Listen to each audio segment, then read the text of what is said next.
Bab tentang makharijul huruf. Kita review kembali tentang pengertian makhraj ya secara singkat. Makna makharij, ada makharij, ada makhraj ya. Kalau makharij itu adalah tempat-tempat keluar karena ini bentuknya jamak. Sementara makhraj adalah tempat keluar ya. Makharij untuk banyak huruf, makhraj untuk satu huruf ya. Jadi ini dari sisi bahasanya seperti itu. Al-huruf juga bentuk jamak daripada al-harf yang artinya ujung sesuatu. Atau secara istilah suara yang keluar dari tempat keluar yang tentu ya. Jadi ingat yang harus kita garis bawahi bahwa ada istilah muhaqqaq yakni makhraj yang jelas atau tentu ya tempat keluarnya, dan ada muqaddar ya. Di mana muqaddar ini sebaliknya daripada muhaqqaq ya, ini tempat keluar makhraj yang tidak tentu. Sehingga makharijul huruf ya artinya tempat-tempat keluar, yakni tempat keluar huruf yang kemudian bisa membedakan satu huruf dengan huruf yang lainnya. Dari sinilah nanti kita akan mengetahui bahwa ada huruf yang dikeluarkan dari pangkal tenggorokan, ada huruf yang dikeluarkan dari pangkal lidah, dan seterusnya. Nah, itulah pengertian daripada makharijul huruf yang akan menjadi konsen kita, sehingga kemudian kita harus tahu sebelum kemudian kita belajar daripada pengertian-pengertian tajwid yang lainnya, karena ini adalah basic.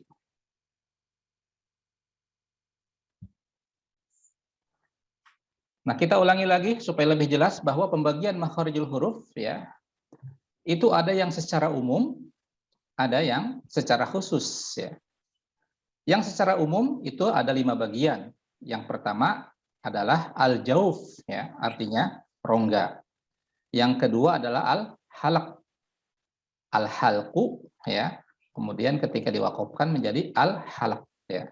Seringkali ada yang suka menyebutkan dengan ketukar al-halaq ya, itu salah, tapi harus dengan ha, al-halaq.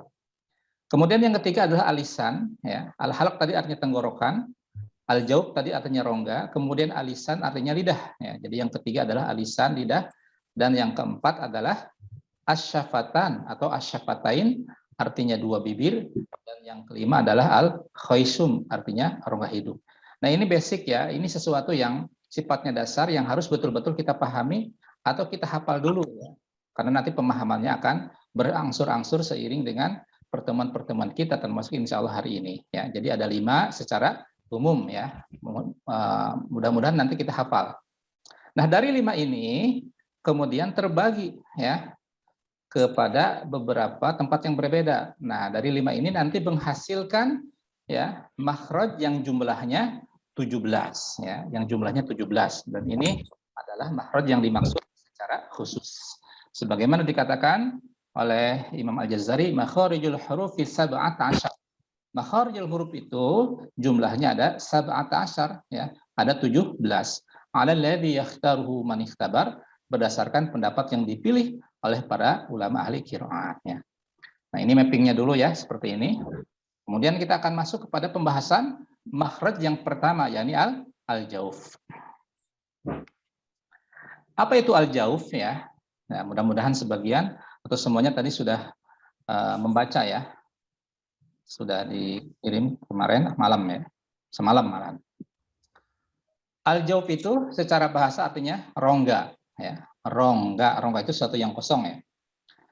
Secara istilah rongga di mana berada pada suatu wilayah ya yang mencakup rongga tenggorokan hingga mulut ya. Kita bisa bayangkan ya. Di sini juga ada gambarnya ya. Bagaimana wilayah daripada al-jauf ini meliputi rongga tenggorokan hingga mulut. Nah, al-jauf ini berbeda dengan makhraj-makhraj yang lain, di mana makhraj yang lain disebut dengan muhaqqaq, artinya jelas posisinya. Nah, karena al-jauf ini wilayahnya rongga tenggorokan hingga rongga mulut, maka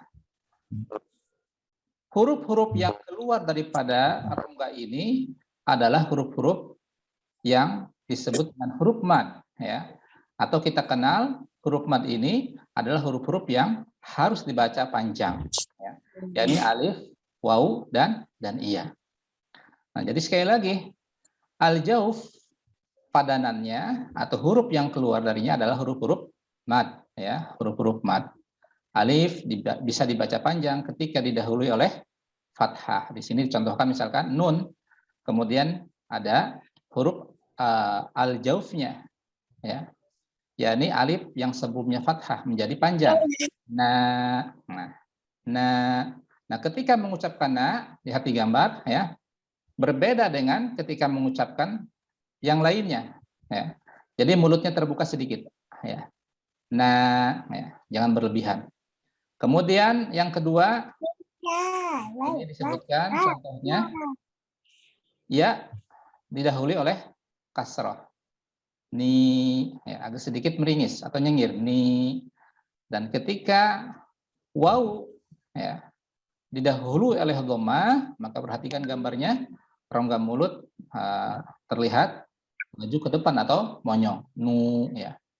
Nah, jadi sekali lagi al-jauf adalah posisi rongga yang kemudian keluar darinya adalah huruf-huruf mad, huruf-huruf yang dibaca panjang, ya. Rongga yang dimaksud adalah rongga antara tenggorokan hingga mulut, ya. Maka kalau kemudian hari ini atau nanti kita membaca ada kaidah bacaan panjang, ya, maka itu adalah al-jauf, ya, di mana kita harus menyesuaikan apabila fathah diikuti oleh alif, ya, dibuka nah, apabila ya sukun didahului oleh kasrah, maka turunkan rahangnya atau meringis atau apa namanya tersenyum, ya. Ini, ya. Dan apabila waw sukun didahului oleh dhammah, ya, maka kemudian monyongkan kedua bibir kita. Tapi sewajarnya jangan berlebihan. Nah, itulah al-jaub sebagaimana dikatakan di dalam dalilnya atau di dalam nukilan dari kitab yang dikarang oleh Imam Al-Jazari, fa aliful jawfi wa ukhtaha wa hi hurufu maddin lil hawai tantahi, ya. Maka alif adalah bagian daripada huruf al-jauf, ya.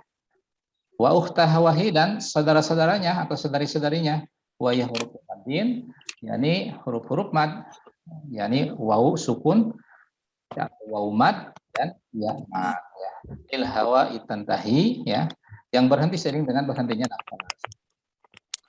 Nah, itulah makhraj yang pertama, Bapak dan Ibu sekalian, yang dinamakan dengan makhraj apa?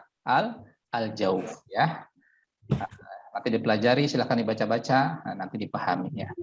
Adapun latihannya, nah ini bisa seperti ini, terbuka rongga, di, ya, meringis, tu, dan seterusnya.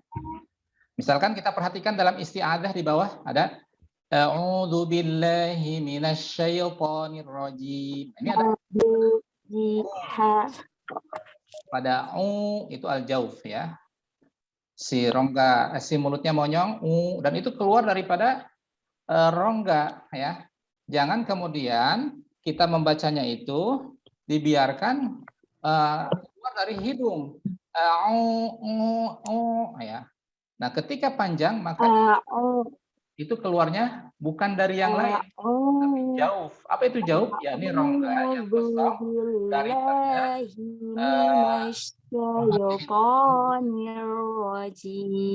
ya, bagus sekali. Tapi mohon di-mute dulu, ya. Nanti kita latihannya. Nah, jadi keluarnya itu dari al-jauf, ya. Ketika nanti cara ngetesnya misalkan di huruf ain, ya. Ketika kita pencet hidung tersumbat, maka itu dari hidung. Nah, bukan dari situ, tapi jauf, ingat, ya, jauf. A'udzu, ya. Nah, itu cara mengetesnya. Bila, nah itu juga al-jauf dengan terbuka. Bila, jangan terlalu bila, ya, jangan terlalu berlebihan, ya. Minasyaiton. Nah, walaupun po ujungnya adalah huruf o dalam ejaan Latin, ya, tetapi tetap terbuka karena kaidahnya apa? Fathah diikuti alif atau alif didahului oleh fathah. Minasyaiton. Ya, jadi si apa namanya? Si mulut kita, ya, si kedua bibir kita tidak maju, minasyaiton, ya, tidak po tapi syaiton, po, ya. Jadi untuk mengukurnya katanya di sini ada cutter, ya. Nanti kalau maju sedikit berdarah katanya begitu. Jokesnya seperti itu. Nirrojim juga jauh jim jim ya, keluar daripada jauh jim dengan terlihat si rongga mulutnya itu seperti meringis ya. Bismillah, terbuka lagi, Bismillahirrahmanirrahim, terbuka, Nirrahim ya. Baik, nanti masing-masing misalkan dilatih di rumahnya ya, atau di tempatnya masing-masing. Jadi ini secara teorinya dulu. Jadi ingat yang pertama apa? Bagian daripada makhraj adalah yang pertama al-jauf ya. Nah, kemudian ya, al-jauf ini hanya mempunyai satu makhraj ya. Jadi mesti diingat nanti jumlah makhraj yang 17 akan kita rinci berdasarkan keterangan-keterangan yang kita diskusikan bersama ini. Jadi al-jauf jumlah makhrajnya berapa? Hanya satu ya. Baik, selanjutnya makhraj yang keluar daripada tenggorokan, al-halq ya. Al-halq atau tenggorokan ini ada 6 huruf ya. Ada 6 huruf. Maaf, sebelumnya tadi al-jauf ada lakob ya di sini ya. Nah, sebelum kita bahas yang lain, lakob itu apa lakob ya? Lakob itu sebutan atau gelar ya, sebutan atau gelar. Nah, untuk al-jauf lakobnya adalah jaufiyah ya. Jaufiyah yang artinya rongga, atau ada sebagian juga yang menyebutkan hawaiyah ya kalau tidak salah ya. Lil hawai, yang dari sana hawaiyah itu artinya udara ya. Jadi sekarang ditambahkan ada lakobnya. Jadi ada nama daripada makhrajnya al-jauf, jumlah makhrajnya ya 1, dan lakobnya ya sebutannya adalah jaufiyah ya. Baik, kita lanjutkan kepada al-halqu atau al-halq yang artinya tenggorokan. Tenggorokan ya, kita punya tenggorokan masing-masing. Ini dibagi menjadi 3 bagian. Ada yang disebut dengan aqsal halqi ya.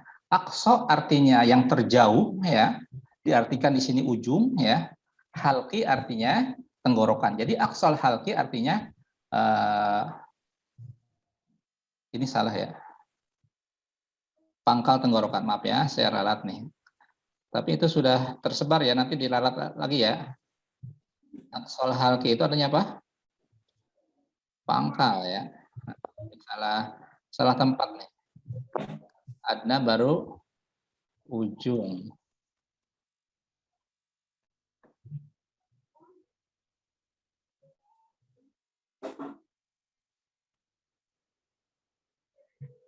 Susah. Editnya susah.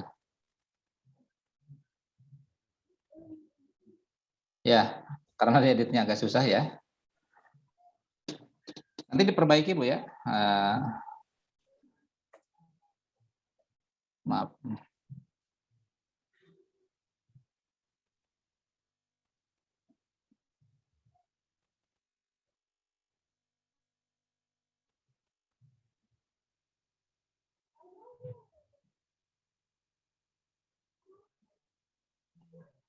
Terus saya harus ke depan lagi ya, maaf. Di sini nggak kelihatan ini ya. Nah, jadi koreksinya di sini nanti tadi agak susah diedit ya. Aqsal halqi artinya pangkal tenggorokan, wasatul halqi tengah tenggorokan, dan adnal halqi di sini artinya ujung ya. Nanti ini diralat ujung tenggorokan. Nah, ini bisa dilihat di sini di gambarnya ya.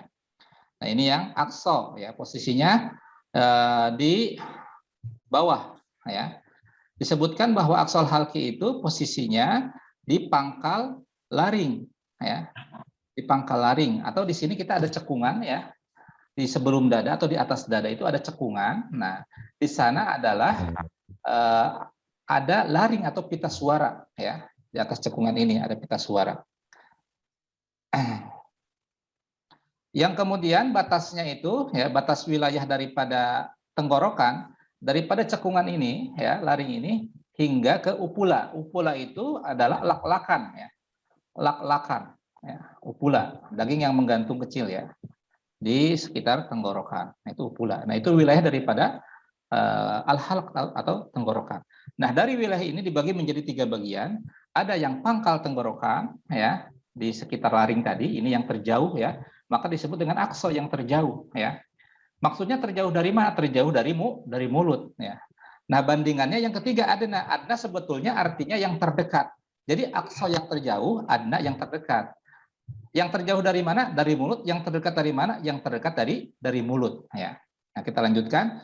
Kemudian yang kedua wasatul halki atau wastul halki, artinya tengah tenggorokan. Ya. Dan yang ketiga adalah adnal halki, yakni ujung tenggorokan atau yang terdekat. Ya.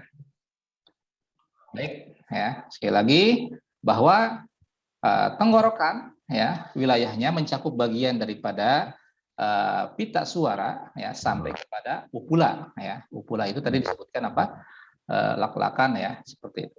Kemudian dibagi menjadi tiga, yakni aqsal halki artinya pangkal tenggorokan, wasatul halki tengah tenggorokan, dan adnal halki ya ujung tenggorokan.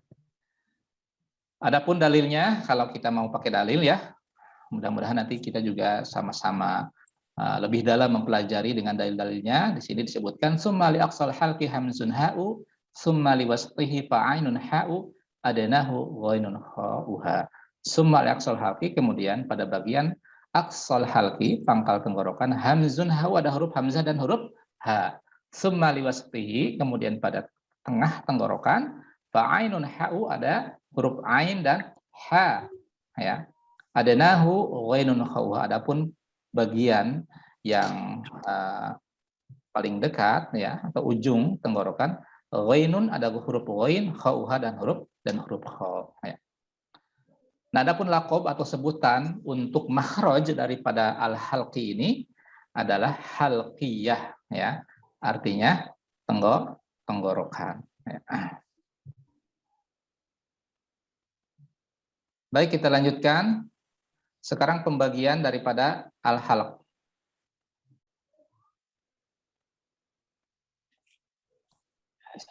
Mohon maaf, itunya terlihat nggak layarnya? Terlihat. Terlihat, Ustaz. Tapi kayaknya di sini ada trouble nih. Nggak bisa di... Nah, saya perbaiki dulu.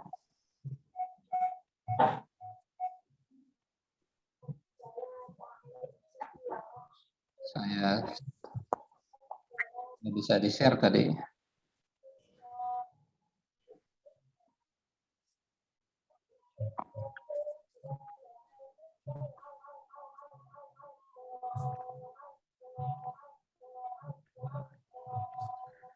Baik, kita lanjutkan. Bagian yang pertama daripada al-halaq adalah aqsal halqi atau aqsal halq. Ya, perhatikan. Nah, posisi daripada aqsal halaq ya, pertama huruf hamzah dan huruf ha, kemarin juga sudah disinggung ya. Hamzah ha keluar daripada pangkal tenggorokan. Perbedaannya ya, hamzah ketika sukun ya dia tertutup pita suaranya ya, sementara ha terbuka pita suaranya. Maka ketika hamzah diucapkan dengan al-jaub misalkan terbuka ya ketika berharokat i u, maka ketika sukun tertutup pita suaranya menjadi hentak ya, a ya, atau ba atau ta ya. Nah, berbeda dengan huruf h ya. Ingat huruf h diucapkan ya, dikeluarkan dari pangkal tenggorokan, tidak terlalu kuat sehingga khawatir nanti keluarnya dari dada ya, dari bawahnya. Ha ya, cukup seperti itu, tidak ha ya, tidak terlalu kuat ya. Nah, kita misalkan dilatih di sini ya. Untuk hamzah dan ha. Nah, bedanya adalah ketika sukun. Kalau hamzah itu tertutup pita suaranya sehingga ketika pita suara itu tertutup konsekuensinya bacaan harus kuat ya. I u ba. Nah, jadi ba berbeda dengan ha. Ha hi hu bah. Nah, jadi ada alirannya ya. Nah, itu beda antara hamzah dan ha ketika sukun ya. Walaupun sama-sama makhrajnya dikeluarkan daripada pangkal tenggorokan ya di sekitar cekungan tadi. Nah, nanti ini kita bisa latih ya di rumah ya sama-sama saat ini kita sama-sama ikuti ya, cuman di mute saja di tempatnya masing-masing. Ikuti saya. Ingat dikeluarkannya dari pangkal tenggorokan ya, jangan sampai berubah nanti menjadi suara hidung, jangan a i ya, jangan sampai berubah seperti itu ya. I u ba. Nah, silahkan diikuti masing-masing. an, ani, na, minal, mu'ni, ma'i, an, ani, a. Nah, kita bisa latih seperti itu ya untuk bagaimana melatih masing-masing makhraj ya. Misalkan kalau kita mau satu kali ya sudah mahir misalkan i, u, ba, u, an, ani, a, na, minal, mu'ni, ma'i, an, ani, a. Nah, seperti itu ya nanti dilatih. Hal yang harus kita perhatikan di sini tidak berubahnya posisi makhraj dari masing-masing huruf yang kita latih. Seperti di sini hamzah ya. Jangan sampai nanti berubah khususnya ketika sukun ya. I, u, ba. Nah, jangan sampai ba, u, an. Nah, jangan sampai berubah seperti itu ya. Minal, mu'ni. Nah, jangan sampai mu'ni ya. Jadi tetap konsisten pada posisi daripada makhraj hamzah yakni di pangkal tenggorokan ya. Adapun ha yang harus kita latih adalah bagaimana mengalirnya suara, mengalirnya nafas ya, khususnya ketika sukun. Ha, hi, hu, bah. Bah. Ya, jangan bah, ya, jangan putus. Silakan ikuti. Ha, hi, hu, bah. Hu, han, hani, hana. Hah. Nah, sini ada ha sukun ya, mengalir nafas atau udara serta mengalir suara. Hah, hah. Nah, seperti itu. Kita ulangi lagi. Hu, han, hani, hana, minal, muhni, mahi, han, hani, ha. Kesalahan yang terjadi adalah seringkali tidak mengalirnya napas dan suara. Karena ha ini mempunyai sifat hamas dan sifat rokhawah. Hah, na, muhni, muhni. Nah, itu kurang tepat. Jadi, na, muhni. Ya, seperti itu. Baik, ini makhraj yang pertama daripada al-halaq ya, yakni aqsal halqi. Berikutnya, bagian daripada al-halaq namanya wastul atau wasatul halqi, artinya tengah tenggorokan atau tenggorokan bagian tengah ya. Di mana posisinya? Di sini disebutkan kalau istilah apa ini? Istilah ilmu biologi kali ya. Dengan katup epiglotis atau lisanul mizmar ya. Lisanul mizmar atau katup epiglotis. Katanya seperti itu. Ya, ini posisi di tengah tenggorokan ya. Nah, kita lihat gambarnya ya. Ketika kita mengucapkan huruf ain dan ha yang merupakan huruf daripada wasatul halqi ya, kita ucapkan masing-masing dari tengah tenggorokan meskipun ada sedikit perbedaan ya. Kalau kita perhatikan di situ, misalkan kalau ada yang pakai laptop mungkin lebih jelas ya. Posisi daripada ain ya, di sini ada semacam titik ya yang terlihat lebih rapat ya, lebih rapat ke mana itu ya, ke belakang ya, ke dinding daripada tenggorokan yang belakang. Sementara ha ya itu agak sedikit longgar ya. Maka di sini bisa dipastikan ya, ketika mengucapkan huruf ain agak sedikit tertekan. Ya, ya. Berbeda ketika mengucapkan huruf ha walaupun sama-sama dari tengah tenggorokan ya, ada sedikit renggang. Sehingga di sini kemudian ada udara ya mengalir. Ya. Ya, ketika sukun lebih kerasa. Kalau ain ketika sukun lebih tertekan lagi. Seperti itu. Nah, ini harus kemudian kita latih ya. Terutama adalah huruf ain. Yang seringkali huruf ain ini terdengar ya dikeluarkannya dari aliran rongga hidung. Nah, di sini ya. Nah, ini adalah sebuah hal yang salah karena ain itu sejatinya adalah keluar daripada tengah tenggorokan. Ya, bukan a. Maka ketika ain dipanjangkan, tentu berarti kalau sekali lagi kalau panjang itu menggandeng huruf alif. Ain alif hatah a. Ain alif ain iya kasrah berarti namanya al-jauf ya. Maka ai au ya. Nah, ketika kemudian kita pencet hidung kita tersumbat, berarti itu bukan dari al-jauf ya. Atau ainnya masih di sekitar rongga hidung. Nah, ya, nah itu yang kurang tepat. Jadi pertama ain dikeluarkan dari tengah tenggorokan. Nah, ketika dipanjangkan, maka akan kemudian dikuasai oleh al-jauf ya. Jadi sekali saja ketika di tengah tenggorokannya. Nah, ketika terbuka itu al-jauf yang bermain. Jadi ketika a saja itu dari tengah tenggorokannya ya. Huruf-huruf yang lain juga sama ya. Ketika dia melibatkan al-jauf, di hentakan pertama saja si huruf itu keluar dari makhrajnya, kemudian selebihnya al-jauf yang berperan. Demikian juga dengan ain ya. Jadi tidak serta-merta seluruhnya adalah dari tengah tenggorokan atau dari huruf-huruf yang makhrajnya yang lain juga ketika dibaca panjang. Jadi ingat ketika dibaca panjang, sejatinya itu wilayah daripada al-jauf tadi.